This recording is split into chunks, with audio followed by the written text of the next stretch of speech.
All right, I am here with Barbara Bush, who is the CEO and co-founder of Global Health Corps, which is an extraordinary organization that I am a personally huge fan of, that's doing really extraordinary work around the world with young women and girls' health.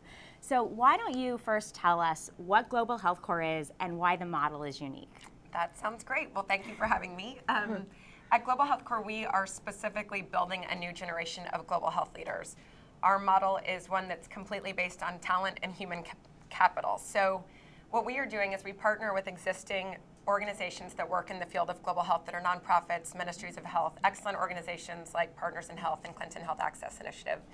And they identify gaps that they have, and then we recruit young leaders to serve with them for a year, filling those gaps. And then throughout the year, we ensure that our Global Health Corps fellows understand advocacy and policy change so that they can be the ones that will really move the needle on global health issues throughout the rest of their careers. And what happens is you end up identifying leaders who end up becoming part of the healthcare infrastructure in their home countries. And you're in, is it now 5 African countries? We're working in 5 African countries, and then we're working in the United States, in Newark, Boston, DC, and New York, because we do have global health issues in the United States also. As well, absolutely. So tell us, you've grown, you've been around for 5 years now. Yes. And the growth trajectory has been extremely impressive. You started with 22 fellows. We started with 22 fellows. And how many do you have now? Well, we'll be adding 132 fellows this coming summer. And we're excited because for those 132 positions, 5,000 young leaders from around the world applied for them. So needless to say, the talent pool is really great. And for us, we want to grow because we do want to take advantage of the fact that so many young people want to use their lives to affect social change and want to use their careers to solve problems. And that's something that's so exciting to be taken advantage of. You're identifying talent in the countries and helping them address health challenges in their countries, specifically in Rwanda. You have really amazing things happening. What's going on in Rwanda right now? So Rwanda was the first country that we started operating in. It's been the largest country that we've worked, and for us now, we work with amazing, exceptional young Rwandans who want to change the status quo. They grew up in really tough situations because of the genocide.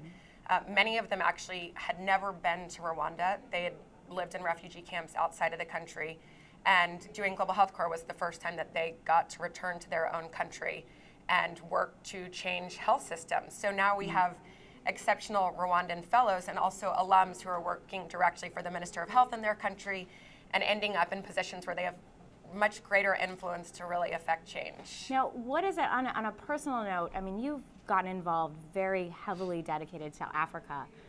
One time you told me it was because of what you saw, based on the exposure you had when your dad was president. Can you give us a little bit of morsel about what brought you to this issue and how you became involved and decided to found Global Health Corps? Yeah, absolutely. So I think I was always really interested in global health issues and always knew that I wanted to work in the social change space. And when I was 21 years old, I was in college.